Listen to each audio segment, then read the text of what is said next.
এই সমস্ত নারীরা মাত্র 4টি কাজ করবে, দুনিয়ার সমস্ত সুখ শান্তি তাদের পিছনে ছুটবে। আমি একটা একটা করে বলবো, যেই সমস্ত নারীরা মাত্র 4টি কাজ করবে, দুনিয়ার সমস্ত সুখ তাদের পিছনে ছুটবে। একবার বিশ্বনবী মুহাম্মদ সাল্লাল্লাহু আলাইহি ওয়াসাল্লাম সাহাবায়ে কেরামদেরকে বললেন, ও সাহাবীরা, আমি তোমাদেরকে একটা প্রশ্ন করব। সাহাবায়ে কেরাম বললেন, ইয়া রাসূলুল্লাহ, অবশ্যই আপনি আমাদেরকে প্রশ্ন করেন। বিশ্বনবী মুহাম্মদ সাল্লাল্লাহু আলাইহি ওয়াসাল্লাম বললেন, সাহাবীরা, তোমরা বলো তো দুনিয়ার মধ্যে সবচেয়ে শ্রেষ্ঠ নারী কে? হযরত আবু বকর সিদ্দিক রাদিয়াল্লাহু তাআলা আনহু বসা, ওমর ফারুক রাদিয়াল্লাহু তাআলা আনহু বসা, আবু বকর সিদ্দিক রাদিয়াল্লাহু তাআলা আনহু বসা, উসমান রাদিয়াল্লাহু তাআলা আনহু বসা, আলী রাদিয়াল্লাহু তাআলা আনহু বসা, হাজার হাজার সাহাবায়ে কেরাম বসা।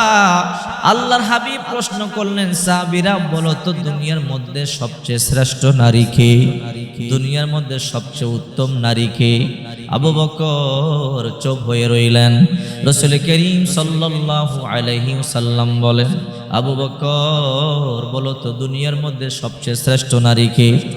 আবু বকর রাদিয়াল্লাহু তাআলা আনহু চুপ।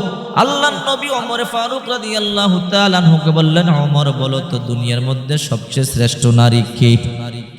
ওমর ফারুক রাদিয়াল্লাহু তাআলা আনহু চুপ।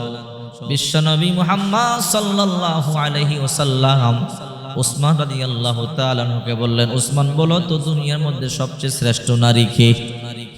উসমান রাদিয়াল্লাহু তাআলা আনহু চুপ। আলী রাদিয়াল্লাহু তাআলা আনহু আশ্চর্য হয়ে গেল। আবু বকর সিদ্দিক রাদিয়াল্লাহু তাআলা আনহু বলতে পারলেন না, ওমর ফারুক রাদিয়াল্লাহু তাআলা আনহু বলতে পারলেন না, উসমান রাদিয়াল্লাহু তাআলা আনহু বলতে পারলেন না। হযরত আলী মনে মনে চিন্তা করলেন, কঠিন প্রশ্ন। আলী একটা দৌড় দিলেন, বাড়িতে চলে গেলেন। হযরতে ফাতেমা রাদিয়াল্লাহু তাআলা আনহার কাছে গেলেন, ফাতেমা, তোমাকে একটা প্রশ্ন করতে চাই। ফাতেমা রাদিয়াল্লাহু তাআলা আনহা বলে, কলিজার টুকরা স্বামী আমার, কি প্রশ্ন? আলী রাদিয়াল্লাহু তাআলা আনহু বলে, ও ফাতেমা, রাসূল করিম সাল্লাল্লাহু আলাইহি ওয়াসাল্লাম একটা প্রশ্ন করলেন, কোন সাহাবী জবাব দিতে পারে না। ফাতেমা বলে, কি প্রশ্ন গো আলী? আল্লাহর পয়গম্বর কি প্রশ্ন করেছে?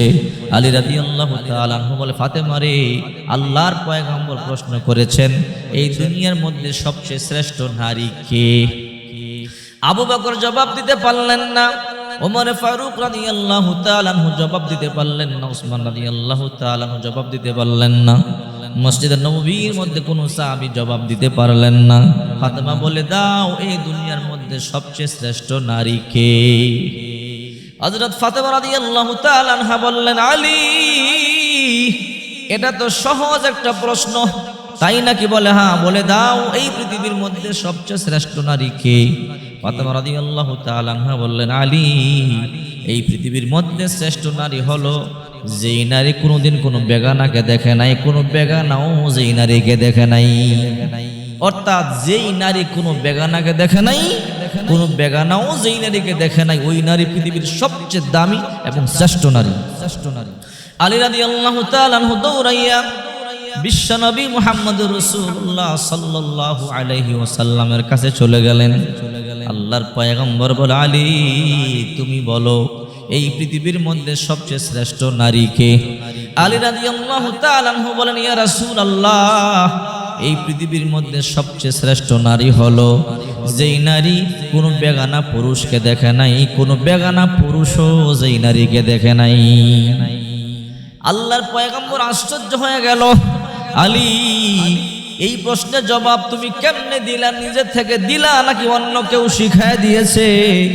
আলী রাদিয়াল্লাহু তাআলা আনহু বলে, ইয়া রাসূলুল্লাহ, আমি নিজে থেকে দেই নাই, আমাকে একজন শিখায় দিয়েছে। কে শিখায় দিয়েছে? বলে, আমার কলিজার টুকরা স্ত্রী, আপনার কলিজার টুকরা কন্যা ফাতেমা। আমি দৌড়াইয়া ফাতেমার কাছে গিয়ে জিজ্ঞাসা করলাম, ফাতেমা, আল্লাহর পয়গম্বর প্রশ্ন করেছে এই পৃথিবীর মধ্যে সবচেয়ে শ্রেষ্ঠ নারী কে? ফাতেমা বললেন, আলী, এই পৃথিবীর মধ্যে সবচেয়ে শ্রেষ্ঠ নারী হলো সে যে কোনোদিন বেগানাকে দেখে নাই, কোনো বেগানাও তাকে দেখে নাই।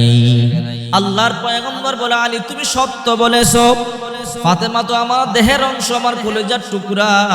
আল্লাহর পয়গম্বর তখন বললেন, ফাতিমা তু বিজাতুম মিন্নি, ফাতেমা আমার দেহের অংশ, কলিজার টুকরা। আমার ফাতেমা যা বলে সে সত্য বলেছে। আলী, এই দুনিয়ার মধ্যে সবচেয়ে দামি নারী হলো সে, যেই নারী কোনোদিন বেগানা দেখে নাই, আর কোনো বেগানা ওই নারীও কোনো বেগানাকে দেখে নাই। এই পৃথিবীর মধ্যে সবচেয়ে শ্রেষ্ঠ নারী হলো সেই। এই জন্য বিশ্বনবী মুহাম্মদুর রাসূলুল্লাহ সাল্লাল্লাহু আলাইহি ওয়াসাল্লাম বলেন, যে নারী মাত্র 4টা কাজ করবে, গোটা দুনিয়া ওই নারীর পিছনে ছুটবে, সুখ শান্তি তার পিছনে ছুটবে। শুধু তাই নয়, রাসূল করিম সাল্লাল্লাহু আলাইহি ওয়াসাল্লাম বলেন, জান্নাতের যে দরজা দিয়া খুশি ওই দরজা দিয়ে জান্নাতে ঢুকে যাবে। 1 নাম্বার, বিশ্বনবী মুহাম্মদ সাল্লাল্লাহু আলাইহি ওয়াসাল্লাম বলেন, ইদা সাল্লাত খামসাহা, যেই নারী 5 ওয়াক্ত নামাজ সঠিক সময়ে আদায় করে। আল্লাহর হাবিব বলেন, ওয়াসামাত শাহরাহা, 2 নম্বরে যেই নারী রমজান মাসের রোজাগুলো সঠিকভাবে পালন করে, আদায় করে। রাসূল করিম সাল্লাল্লাহু আলাইহি ওয়াসাল্লাম বলেন, ওয়া আহসানাত ফারজাহা, যে নারী সতীত্বের হেফাজত করে। 4 নম্বর, এত আজ্জাওজাহা, স্বামীর এত আত করে, স্বামীর কথা মানে, স্বামীকে সন্তুষ্ট করে। আল্লাহর হাবিব বলেন, ওই নারী জান্নাতের যে দরজা দিয়ে খুশি ওই দরজা দিয়ে জান্নাতে ঢুকে যাবে।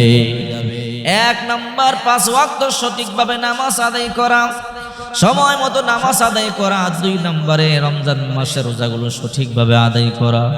3 নম্বরে সতীত্বের হেফাজত করা। 4 নম্বরে স্বামীকে সন্তুষ্ট করা। কোন নারী যদি এই 4 কাজের মধ্যে লিপ্ত থাকে, 4টা কাজ করতে পারে, রাসূল করিম সাল্লাল্লাহু আলাইহি ওয়াসাল্লাম বলেন, ওই নারী জান্নাতের যে দরজা দিয়ে খুশি ওই দরজা দিয়া জান্নাতে ঢুকে যাবে। রাসূল করিম সাল্লাল্লাহু আলাইহি ওয়াসাল্লাম বলেন, আদ-দুনিয়া কুল্লুহা মাতা ও খায়রুল মাতা'id দুনিয়া আল মারআতুস সালিহা। রাসূল করিম সাল্লাল্লাহু আলাইহি ওয়াসাল্লাম বলেন, এই গোটা দুনিয়াটাই ভোগের বস্তু, এই গোটা দুনিয়াটাই আল্লাহ তাআলার নিয়ামত। এর মধ্যে সর্বশ্রেষ্ঠ নিয়ামত হলো একটা নেককার স্ত্রী। আল্লাহর হাবিব বলেন, যেই ঘরে একটা নেককার স্ত্রী আছে ওই ঘরটা জান্নাতের বাগান। যেই ঘরের মধ্যে একটা বদকার স্ত্রী আছে, একটা নাফরমান স্ত্রী আছে, ওই ঘরটা জাহান্নামের গর্ত। তোমরা যদি একটা জান্নাতের বাগান দেখতে চাও, যেই ঘরে একটা নেককার স্ত্রী আছে ওই ঘরটা দেখো, ওই ঘরটা জান্নাতের বাগান। আর যদি জাহান্নামের একটা গর্ত দেখতে চাও, যেই ঘরে একটা বদকার স্ত্রী আছে ওই ঘরটা দেখো, ওই ঘরটা জাহান্নামের গর্ত। নেককার স্ত্রীর কাজ হলো, 1 নাম্বার কাজ, সকাল সকাল ঘুম থেকে জেগে ওযু করে ফজরের নামাজ আদায় করবে। 2 নাম্বার কাজ, ফজরের নামাজ আদায় করবার পরে কোরআন তেলাওয়াত করবে। 3 নম্বরে বিসমিল্লাহ বলিয়া করে কাজকর্ম শুরু করবে। যখন আজান হবে নামাজের মধ্যে দাঁড়ায়া যাবে, টেলিভিশন দেখবে না, মোবাইল টিপবে না, অযথা গল্প গুজব করে সময় নষ্ট করবে না, নামাজের মধ্যে দাঁড়ায়া যাবে। নামাজ শেষ হলে আল্লাহর দরবারে মুনাজাত করবে, আল্লাহ আমার স্বামী সন্তানদেরকে নেক হায়াত দান করো, বিপদ আপদ থেকে হেফাজত করো। কোন নেককার স্ত্রী যখন তার স্বামী সন্তানদের জন্য আল্লাহর দরবারে দোয়া করে, রব্বানা হাবলানা মিন আজওয়াজিনা ওয়া যুররিয়াতিনা কুররাতা আয়ুনি ওয়াজআলনা লিল মুত্তাকিনা ইমামা। আল্লাহ দোয়া শিখাইয়া দিছে, যখন কোন নারী, কোন স্ত্রী, যখন কোন স্বামী তারা এই দোয়া করে, আল্লাহ তাআলা ওই সংসারে শান্তি দিয়ে পরিপূর্ণ করে দেয়, ওই সংসারটা রহমত দিয়ে পরিপূর্ণ করে দেয়, ওই সংসারটা বরকত দিয়ে পরিপূর্ণ করে দেয়। এই জন্য আল্লাহর হাবিব বলেন, যেই সংসারের মধ্যে স্বামী আর স্ত্রীর মধ্যে মিল মোহাব্বত বেশি, স্বামী আর স্ত্রীর মধ্যে ভালোবাসা বেশি, ওই সংসারের মধ্যে শান্তিও বেশি। যেই ঘরে মিল মোহাব্বত নাই স্বামী আর স্ত্রীর মধ্যে, ওই উপরে রহমত নাই, বরকত নাই। এই জন্য আল্লাহর হাবিব বলেন, স্বামী আর স্ত্রীর ব্যাপারে আল্লাহ তাআলা বলেন, হুন্না লিবাসুল লাকুম ওয়া আনতুম লিবাসুল লাহুন্না। স্বামী আর স্ত্রী একে অপরকে আল্লাহ তাআলা যেন একে অপরের ভূষণ হিসাবে বানাইছে, একে অপরের পোশাক। স্বামী আর স্ত্রী একে অপরের সুখ দুঃখের সাথী। আল্লাহ তাআলা স্বামী আর স্ত্রীর মধ্যে এমন ভালোবাসা ঢেলে দিয়েছেন যা অন্য কারোর মধ্যে এমন ভালোবাসা দেয় নাই। আল্লাহ তাআলা স্বামী আর স্ত্রীর মধ্যে একটা স্পেশাল ভালোবাসা দিয়েছেন। এই জন্য আল্লাহ বলেন, হে স্বামী স্ত্রী, সুখের সময় দুঃখের সময় একে অপরের পাশে থাকবা। যখন কোনো স্ত্রী তার স্বামীর খেদমত করে করে সন্তুষ্ট অবস্থায় তার স্বামী মারা যায়, আল্লাহর হাবিব বলেন কিয়ামতের ময়দানে ওই স্ত্রীর উপরে আল্লাহ তাআলা সন্তুষ্ট থাকবে। এই জন্য স্বামীকে সন্তুষ্ট রাখবেন।